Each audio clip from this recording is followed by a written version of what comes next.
The Return of Sherlock Holmes by Sir Arthur Conan Doyle. Adventure 4. The Adventure of the Solitary Cyclist. From the years 1894 to 1901 inclusive, Mr. Sherlock Holmes was a very busy man.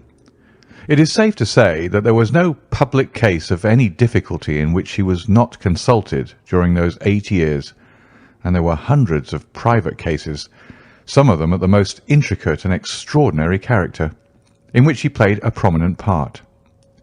Many startling successes and a few unavoidable failures were the outcome of this long period of continuous work. As I've preserved very full notes of all these cases, and was myself personally engaged in many of them, it may be imagined that it is no easy task to know which I should select to lay before the public. I shall, however, preserve my former rule, and give the preference to those cases which derive their interest not so much from the brutality of the crime as from the ingenuity and dramatic quality of the solution. For this reason, I will now lay before the reader the facts connected with Miss Violet Smith, the solitary cyclist of Charlington, and the curious sequel of our investigation, which culminated in unexpected tragedy. It is true that the circumstance did not admit of any striking illustration of those powers for which my friend was famous, but there were some points about the case which made it stand out in those long records of crime from which I gather the material for these little narratives. On referring to my notebook for the year 1895, I find that it was upon Saturday the 23rd of April that we first heard of Miss Violet Smith. Her visit was, I remember, extremely unwelcome to Holmes, for he was immersed at the moment in a very abstruse and complicated problem concerning the peculiar persecution to which John Vincent Harden, the well-known tobacco millionaire, had been subjected. My friend, who loved above all things precision and concentration of thought, resented anything which distracted his attention from the matter in hand. And yet, without a harshness which was foreign to his nature, it was impossible to refuse to listen to the story of the young and beautiful woman, tall, graceful, and queenly, who presented herself at Baker Street late in the evening and implored his assistance and advice. It was vain to urge that his time was already fully occupied, for the young lady had come with a determination to tell her story, and it was evident that nothing short of force could get her out of the room until she had done so. With a resigned air and a somewhat weary smile, Holmes begged the beautiful intruder to take a seat and to inform us what it was that was troubling her. "At least it cannot be your health," said he, as his keen eyes darted over her. "So ardent a bicyclist must be full of energy." She glanced down in surprise at her own feet, and I observed the slight roughening of the side of the sole caused by the friction of the edge of the pedal. "Yes, I bicycle a good deal, Mr. Holmes, and that has something to do with my visit to you today." My friend took the lady's ungloved hand and examined it with as close an attention and as little sentiment as a scientist would show to a specimen. "You will excuse me, I'm sure. It is my business," said he as he dropped it. "I nearly fell into the error of supposing that you were typewriting. Of course, it is obvious that it is music. You observe the spatulate finger ends, Watson, which is common to both professions. There is a spirituality about the face, however." She gently turned it towards the light, "which the typewriter does not generate. This lady is a musician." "Yes, Mr. Holmes, I teach music." "In the country, I presume, from your complexion?" "Yes, sir, near Farnham, on the borders of Surrey." "A beautiful neighbourhood, and full of the most interesting associations. You remember, Watson, that it was near there that we took Archie Stamford, the forger. Now, Miss Violet, what has happened to you near Farnham, on the borders of Surrey?" The young lady, with great clearness and composure, made the following curious statement. "My father is dead, Mr. Holmes. He was James Smith, who conducted the orchestra at the old Imperial Theatre. My mother and I were left without a relation in the world except one uncle, Ralph Smith, who went to Africa 25 years ago, and we've never had a word from him since. When father died, we were left very poor, but one day we were told that there was an advertisement in the Times inquiring for our whereabouts.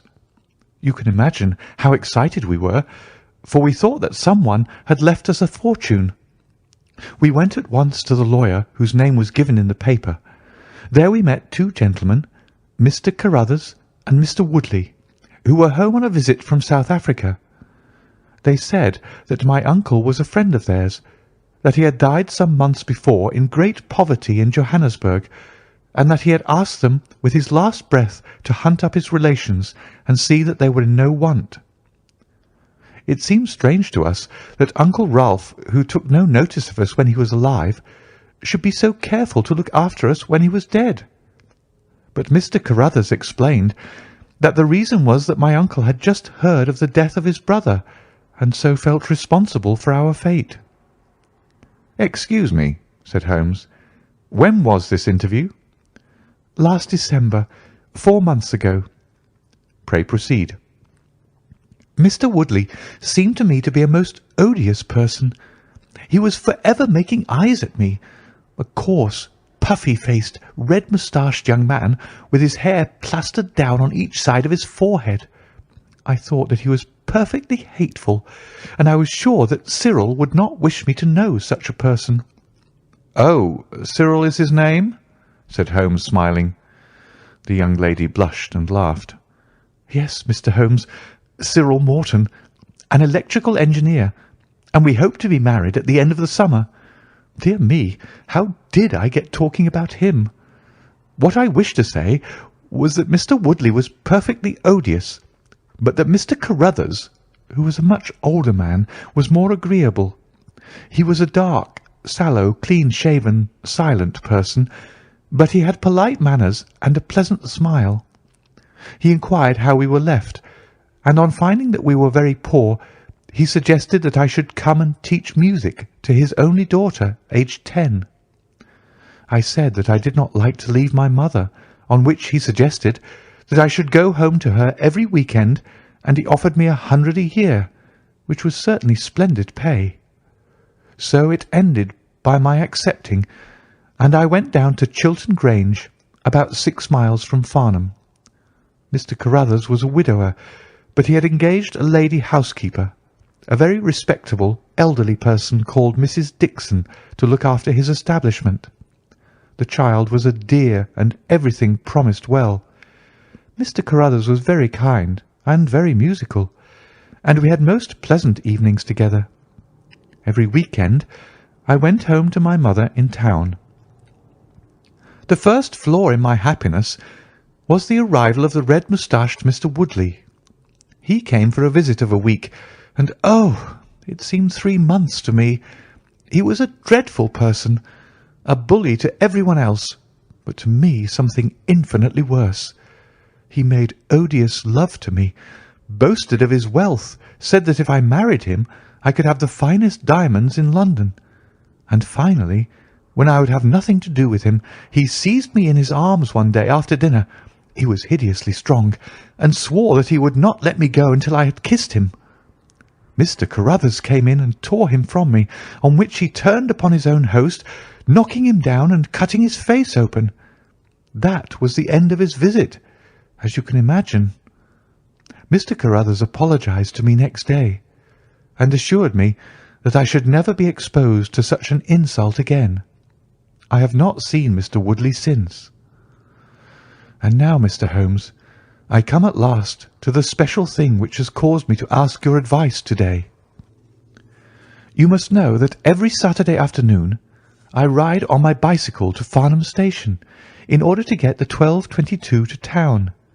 The road from Chiltern Grange is a lonely one, and at one spot it is particularly so, for it lies for over a mile between Charlington Heath upon one side and the woods which lie around Charlington Hall upon the other.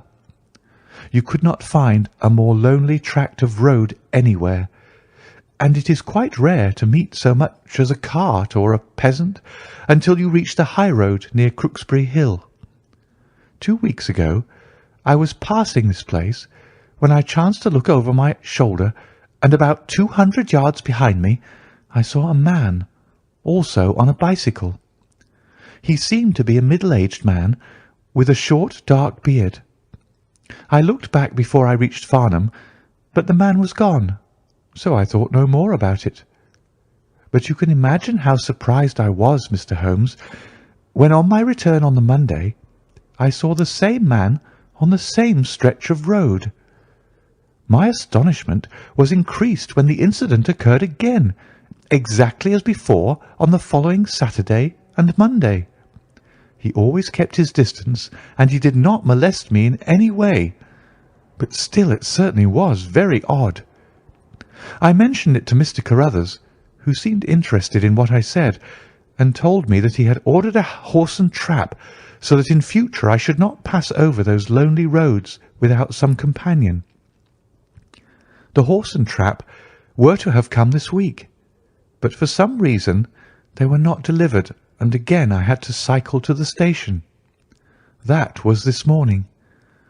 You can think that I looked out when I came to Charlington Heath, and there, sure enough, was the man, exactly as he had been the 2 weeks before. He always kept so far from me that I could not clearly see his face, but it was certainly someone whom I did not know. He was dressed in a dark suit with a cloth cap. The only thing about his face that I could clearly see was his dark beard. Today I was not alarmed, but I was filled with curiosity, and I determined to find out who he was and what he wanted. I slowed down my machine, but he slowed down his. Then I stopped altogether, but he stopped also. Then I laid a trap for him. There is a sharp turning of the road, and I pedalled very quickly round this, and then I stopped and waited. I expected him to shoot round and pass me before he could stop, but he never appeared. Then I went back and looked around the corner. I could see a mile of road, but he was not on it. To make it the more extraordinary, there was no side road at this point down which he could have gone.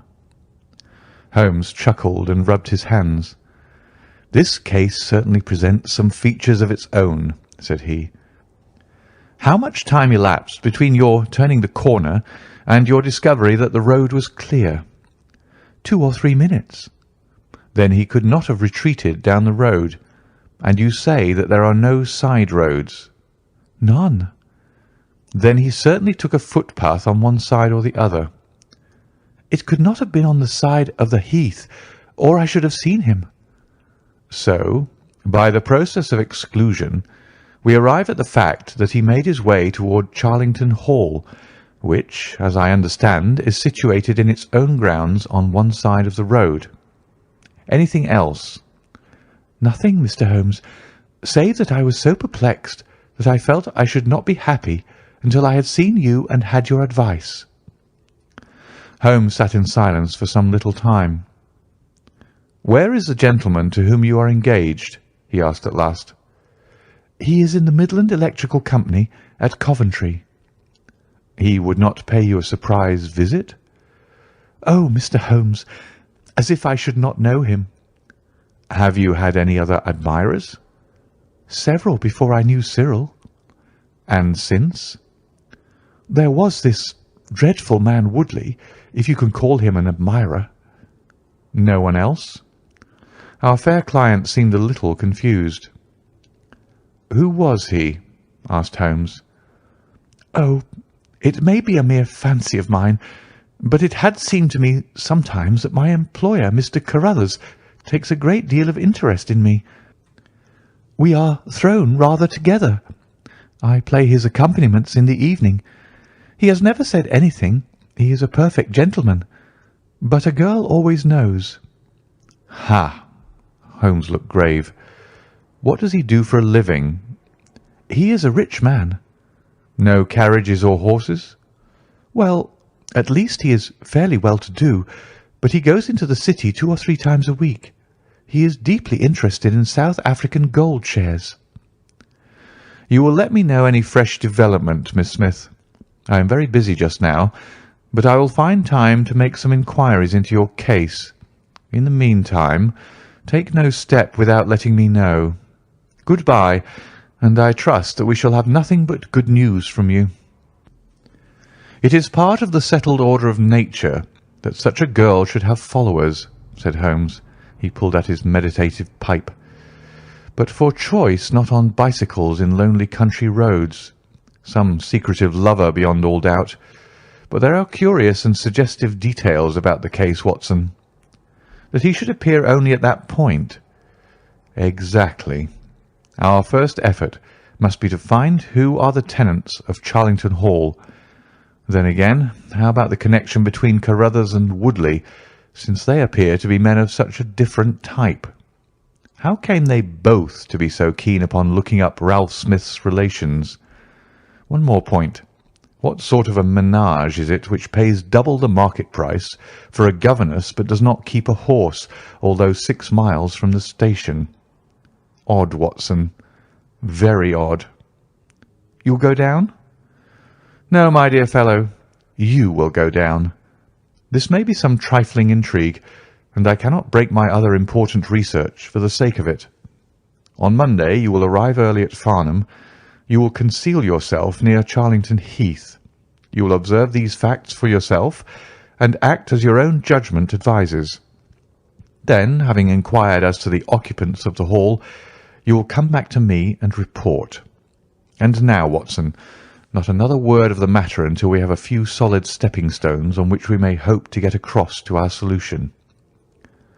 We had ascertained from the lady that she went down upon the Monday by the train which leaves Waterloo at 9:50. So I started early and caught the 9:13. At Farnham Station I had no difficulty in being directed to Charlington Heath. It was impossible to mistake the scene of the young lady's adventure, for the road runs between the open heath on one side and an old yew hedge upon the other, surrounding a park which is studded with magnificent trees. There was a main gateway of a lichen-studded stone, each side pillar surmounted by mouldering heraldic emblems, but besides this central carriage drive I observed several points where there were gaps in the hedge and paths leading through them. The house was invisible from the road, but the surroundings all spoke of gloom and decay. The heath was covered with golden patches of flowering gorse, gleaming magnificently in the light of the bright spring sunshine. Behind one of these clumps I took up my position so as to command both the gateway of the hall and a long stretch of the road upon either side. It had been deserted when I left it, but now I saw a cyclist riding down it from the opposite direction to that in which I had come. He was clad in a dark suit, and I saw that he had a black beard. On reaching the end of the Charlington grounds, he sprang from his machine and led it through a gap in the hedge, disappearing from my view. A quarter of an hour passed, and then a second cyclist appeared. This time it was the young lady coming from the station. I saw her look about her as she came to the Charlington hedge. An instant later, the man emerged from his hiding-place, sprang upon his cycle, and followed her. In all the broad landscape, those were the only moving figures, the graceful girl sitting very straight upon her machine, and the man behind her bending low over his handlebar with a curiously furtive suggestion in every movement. She looked back at him and slowed her pace. He slowed also. She stopped. He at once stopped too, keeping 200 yards behind her. Her next movement was as unexpected as it was spirited. She suddenly whisked her wheels round and dashed straight at him. He was as quick as she, however, and darted off in desperate flight. Presently she came back up the road again, her head haughtily in the air, not deigning to take any further notice of her silent attendant. He had turned also, and still kept his distance until the curve of the road hid them from my sight. I remained in my hiding-place, and it was well that I did so, for presently the man reappeared, cycling slowly back. He turned in at the hall gates and dismounted from his machine. For some minutes I could see him standing among the trees. His hands were raised, and he seemed to be settling his necktie. Then he mounted his cycle and rode away from me down the drive towards the hall. I ran across the heath and peered through the trees. Far away I could catch glimpses of the old grey building with its bristling Tudor chimneys, but the drive ran through a dense shrubbery, and I saw no more of my man. However, it seemed to me that I had done a fairly good morning's work, and I walked back in high spirits to Farnham. The local house agent could tell me nothing about Charlington Hall, and referred me to a well-known firm in Pall Mall. There I halted on my way home, and met with courtesy from the representative. No, I could not have Charlington Hall for the summer. I was just too late. It had been let about a month ago. Mr. Williamson was the name of the tenant. He was a respectable elderly gentleman. The polite agent was afraid he could say no more, as the affairs of his clients were not matters which he could discuss. Mr. Sherlock Holmes listened with attention to the long report which I was able to present to him that evening, but it did not elicit that word of curt praise which I had hoped for and should have valued. On the contrary, his austere face was even more severe than usual as he commented upon the things that I had done and the things that I had not. Your hiding-place, my dear Watson, was very faulty. You should have been behind the hedge. Then you would have had a close view of this interesting person. As it is, you were some hundreds of yards away and can tell me even less than Miss Smith. She thinks she does not know the man. I am convinced she does. Why otherwise should he be so desperately anxious that she should not get so near him as to see his features? You describe him as bending over the handlebar. Concealment again, you see. You really have done remarkably badly. He returns to the house, and you want to find out who he is. You come to a London house agent? What should I have done? I cried with some heat. Gone to the nearest public house. That is the centre of country gossip. They would have told you every name from the master to the scullery maid. Williamson? It conveys nothing to my mind. If he is an elderly man, he is not this active cyclist who sprints away from that young lady's athletic pursuit. What have we gained from your expedition? The knowledge that the girl's story is true. I never doubted it. That there is a connection between the cyclist and the hall. I never doubted that either. That the hall is tenanted by Williamson. Who's the better for that? Well, well, my dear sir, don't look so depressed. We can do little more until next Saturday, and in the meantime I may make one or two inquiries myself. Next morning we had a note from Miss Smith recounting shortly and accurately the very incidents which I had seen, but the pith of the letter lay in the postscript. I am sure that you will respect my confidence, Mr. Holmes, when I tell you that my place here has become difficult, owing to the fact that my employer has proposed marriage to me. I am convinced that his feelings are most deep and most honourable. At the same time, my promise is of course given. He took my refusal very seriously, but also very gently. You can understand, however, that the situation is a little strained.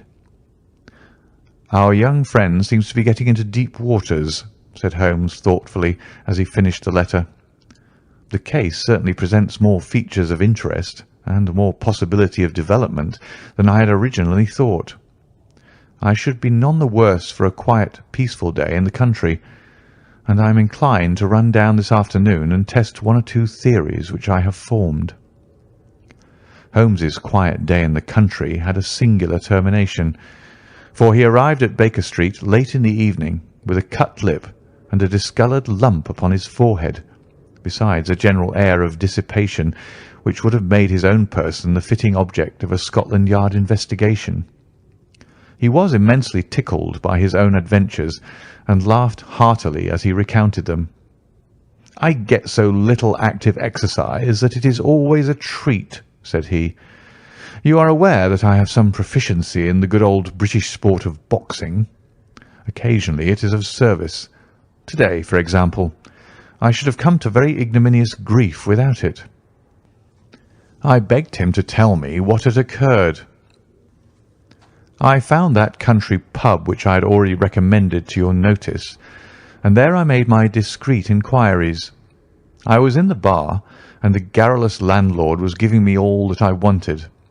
Williamson is a white-bearded man, and he lives alone, with a small staff of servants, at the Hall.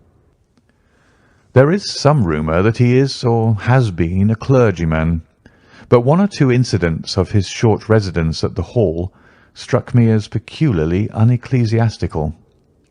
I have already made some inquiries at a clerical agency, and they tell me that there was a man of that name in orders, whose career has been a singularly dark one. The landlord further informed me that there are usually week-end visitors, a warm lot, sir, at the Hall, and especially one gentleman with a red moustache, Mr. Woodley by name, who was always there. We had got as far as this when who should walk in but the gentleman himself, who had been drinking his beer in the tap-room and had heard the whole conversation. Who was I? What did I want? What did I mean by asking questions? He had a fine flow of language, and his adjectives were very vigorous. He ended a string of abuse by a vicious backhander, which I failed to entirely avoid. The next few minutes were delicious. It was a straight left against a slogging ruffian. I emerged as you see me. Mr. Woodley went home in a cart. So ended my country trip, and it must be confessed that, however enjoyable, my day on the Surrey border has not been much more profitable than your own. The Thursday brought us another letter from our client. "You will not be surprised, Mr. Holmes," said she, "to hear that I am leaving Mr. Carruthers' employment. Even the high pay cannot reconcile me to the discomforts of my situation. On Saturday I came up to town, and I do not intend to return. Mr. Carruthers has got a trap, and so the dangers of the lonely road, if there were any dangers, are now over. As to the special cause of my leaving, it is not merely the strained situation with Mr. Carruthers, but it is the reappearance of that odious man, Mr. Woodley. He was always hideous, but he looks more awful than ever now, for he appears to have had an accident, and he is much disfigured. I saw him out of the window, but I am glad to say that I did not meet him. He had a long talk with Mr. Carruthers, who seemed much excited afterwards. Woodley must be staying in the neighbourhood, for he did not sleep here, and yet I caught a glimpse of him again this morning, slinking about in the shrubbery. I would sooner have a savage, wild animal loose about the place. I loathe and fear him more than I can say. How can Mr. Carruthers endure such a creature for a moment? However, all my troubles will be over on Saturday." "So I trust, Watson, so I trust," said Holmes gravely. "There is some deep intrigue going on round that little woman, and it is our duty to see that no one molests her upon that last journey. I think, Watson, that we must spare time to run down together on Saturday morning and make sure that this curious and inclusive investigation has no untoward ending." I confess that I had not up to now taken a very serious view of the case, which had seemed to me rather grotesque and bizarre than dangerous. That a man should lie in wait for and follow a very handsome woman is no unheard-of thing, and if he has so little audacity that he had not only dared not address her, but even fled from her approach, he was not a very formidable assailant. The ruffian Woodley was a very different person, but, except on one occasion, he had not molested our client, and now he visited the house of Carruthers without intruding upon her presence. The man on the bicycle was doubtless a member of those week-end parties at the Hall of which the publican had spoken, but who he was, or what he wanted, was as obscure as ever. It was the severity of Holmes's manner, and the fact that he slipped a revolver into his pocket before leaving our rooms, which impressed me with the feeling that tragedy might prove to lurk behind this curious train of events. A rainy night had been followed by a glorious morning, and the heath-covered countryside, with the glowing clumps of flowering gorse, seemed all the more beautiful to eyes which were weary of the duns and drabs and slate-greys of London. Holmes and I walked along the broad sandy road, inhaling the fresh morning air, and rejoicing in the music of the birds and the fresh breath of the spring. From a rise of the road on the shoulder of Crooksbury Hill, we could see the grim hall bristling out from amidst the ancient oaks, which, old as they were still younger than the building which they surrounded. Holmes pointed down the long tract of road which wound a reddish-yellow band between the brown of the heath and the budding green of the woods. Far away, a black dot, we could see a vehicle moving in our direction. Holmes gave an exclamation of impatience. "I have given a margin of half an hour," said he. "If that is her trap, she must be making for the earlier train. I fear, Watson, that she will be past Charlington before we can possibly meet her."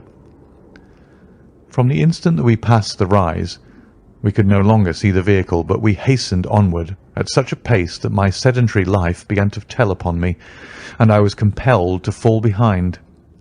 Holmes, however, was always in training, for he had inexhaustible stores of nervous energy upon which to draw. His springy step never slowed until suddenly, when he was 100 yards in front of me, he halted, and I saw him throw up his hand with a gesture of grief and despair.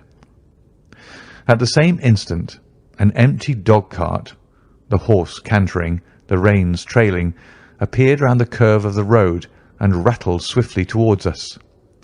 "Too late, Watson, too late!" cried Holmes, as I ran panting to his side.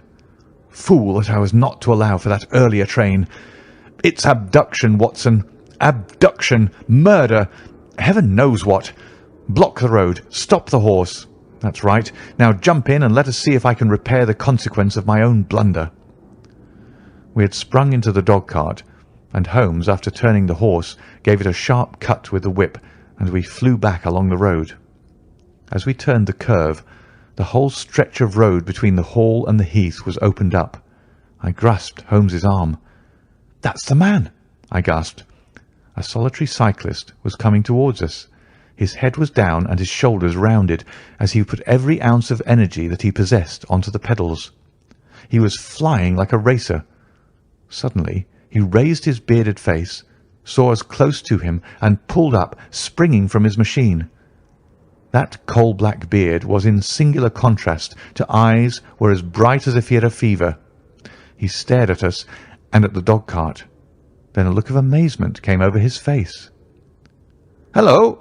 Stop there!" he shouted, holding his bicycle to block our road. "Where did you get that dog-cart? Pull up, man!" he yelled, drawing a pistol from his side. "Pull up, I say, or by George, I'll put a bullet into your horse." Holmes threw the reins into my lap and sprang down from the cart. "You're the man we want to see. Where is Miss Violet Smith?" he said in his quick, clear way. "That's what I'm asking you. You're in her dog-cart. You ought to know where she is." "We met the dog-cart on the road. There was no one in it. We drove back to help the young lady." "Good Lord! Good Lord! What shall I do?" cried the stranger in an ecstasy of despair.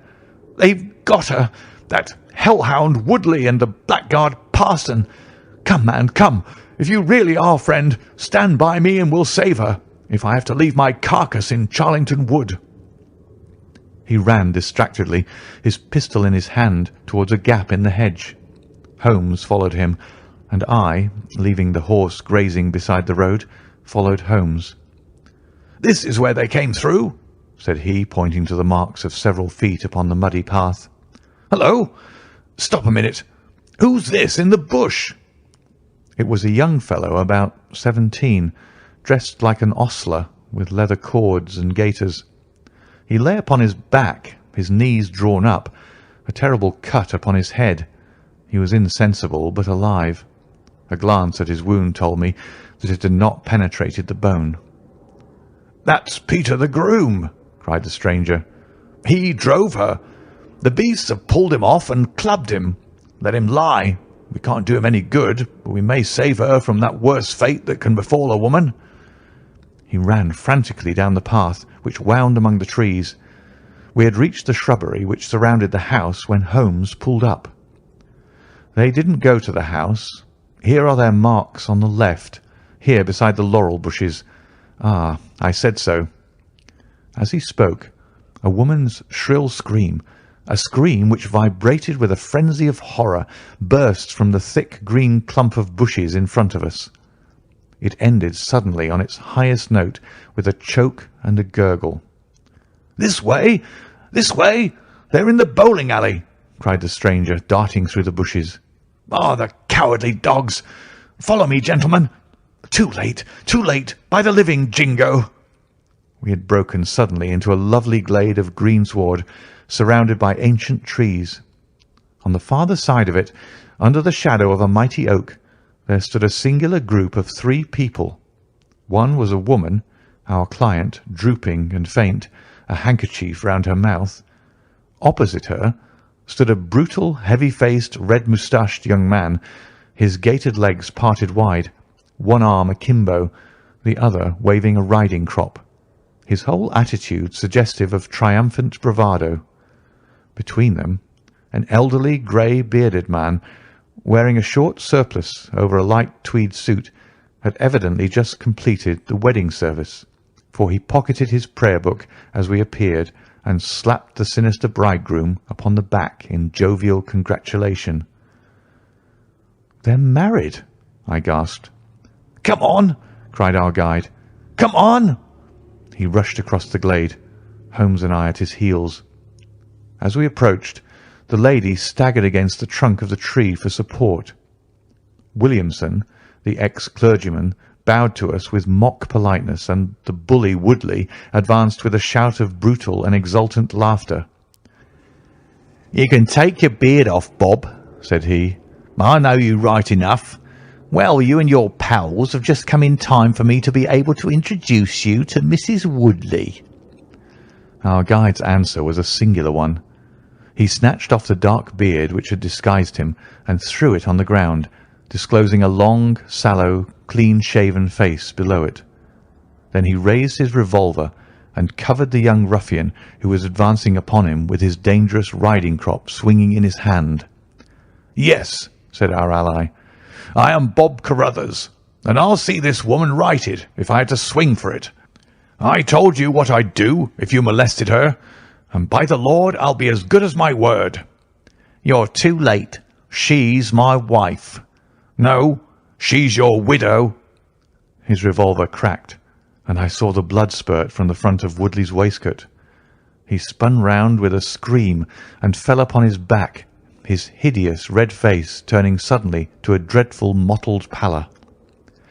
The old man, still clad in his surplice, burst into such a string of foul oaths as I have never heard, and pulled out a revolver of his own.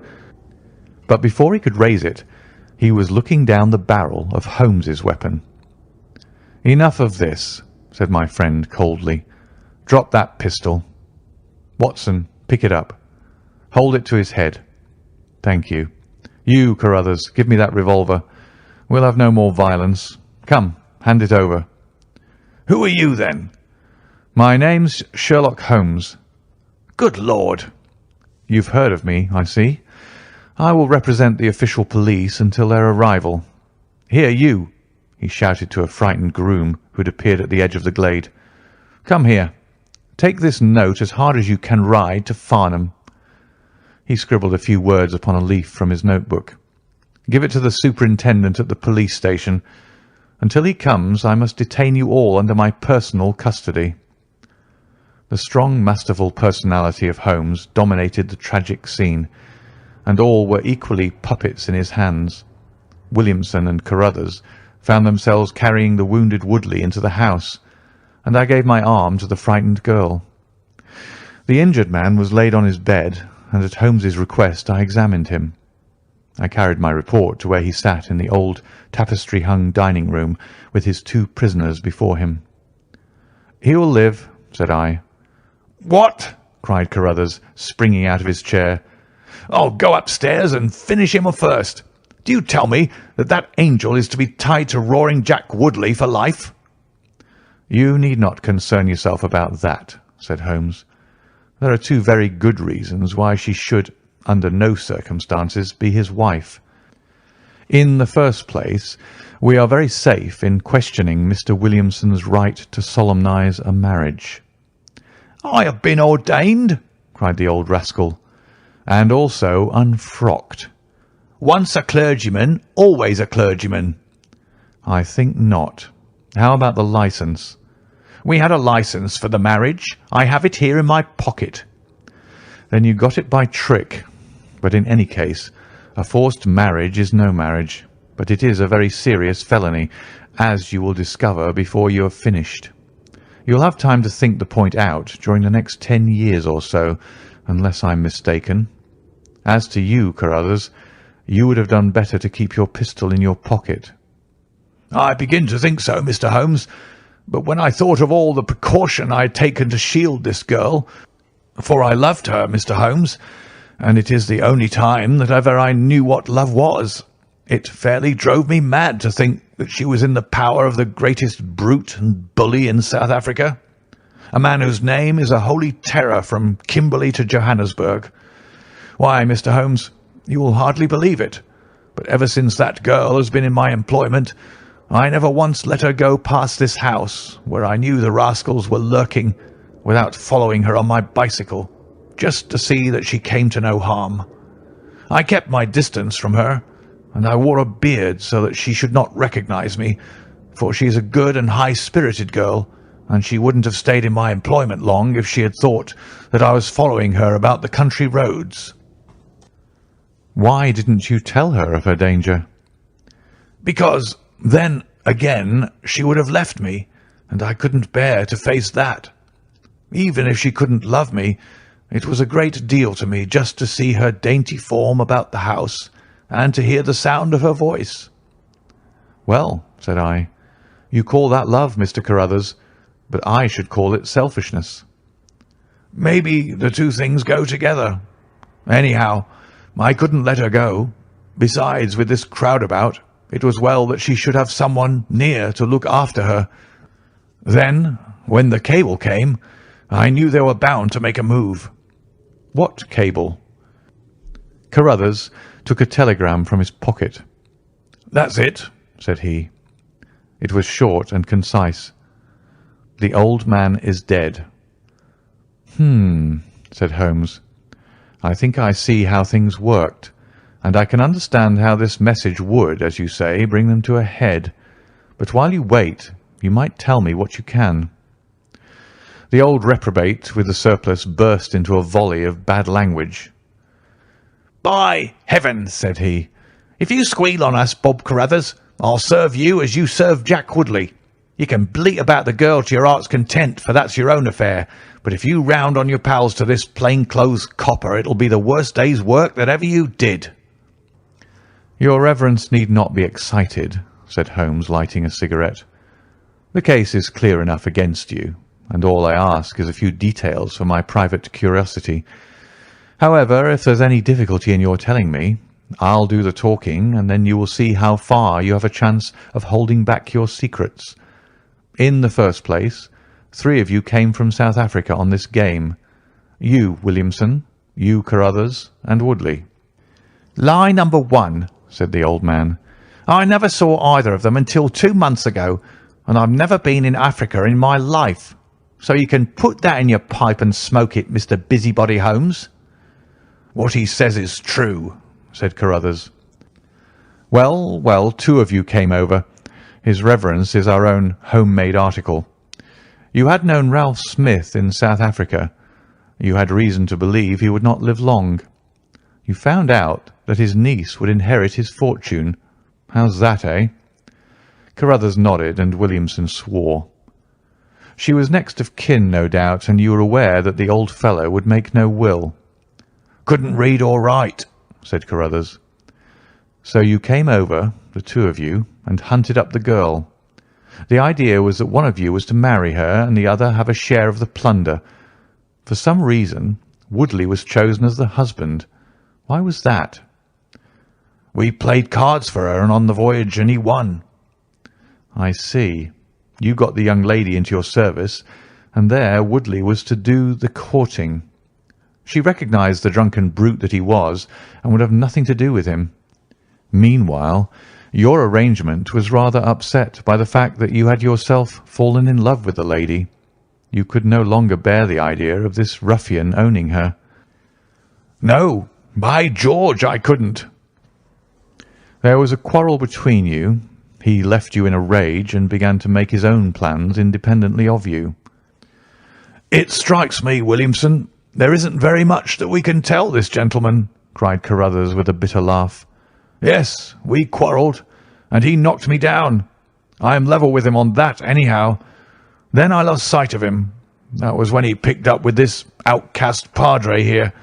I found that they had set up housekeeping together at this place on the line that she had to pass for the station.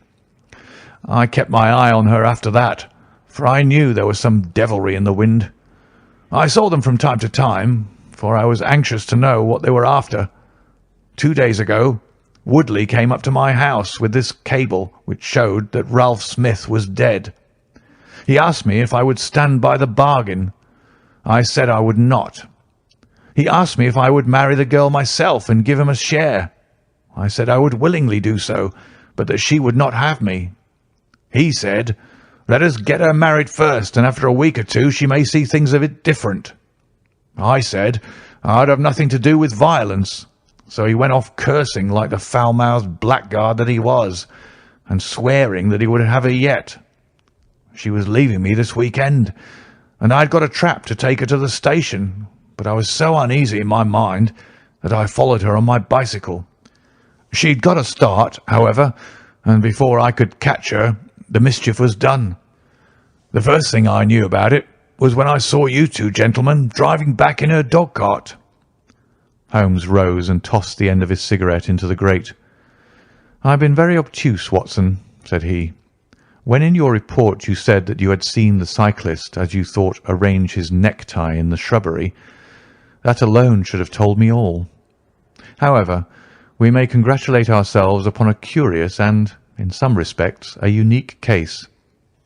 I perceive 3 of the county constabulary in the drive, and I am glad to see that the little ostler is able to keep pace with them, so it is likely that neither he nor the interesting bridegroom will be permanently damaged by their morning's adventures. I think, Watson, that in your medical capacity you might wait upon Miss Smith and tell her that if she is sufficiently recovered, we shall be happy to escort her to her mother's home. If she is not quite convalescent, you will find that a hint that we were about to telegraph to a young electrician in the Midlands would probably complete the cure. As to you, Mr. Carruthers, I think that you have done what you could do to make amends for your share in an evil plot. There is my card, sir, and if my evidence can be of help in your trial, it shall be at your disposal. In the whirl of our incessant activity, it has often been difficult for me, as the reader has probably observed, to round off my narratives and to give those final details which the curious might expect. Each case has been the prelude to another, and the crisis once over, the actors have passed for ever out of our busy lives. I find, however, a short note at the end of my manuscript dealing with this case, in which I have put it upon record that Miss Violet Smith did indeed inherit a large fortune, and that she is now the wife of Cyril Morton, the senior partner of Morton and Kennedy, the famous Westminster electricians. Williamson and Woodley were both tried for abduction and assault, the former getting 7 years, the latter 10. Of the fate of Carruthers I have no record, but I am sure that his assault was not viewed very gravely by the court, since Woodley had the reputation of being a most dangerous ruffian, and I think that a few months were sufficient to satisfy the demands of justice. End of The Adventure of the Solitary Cyclist.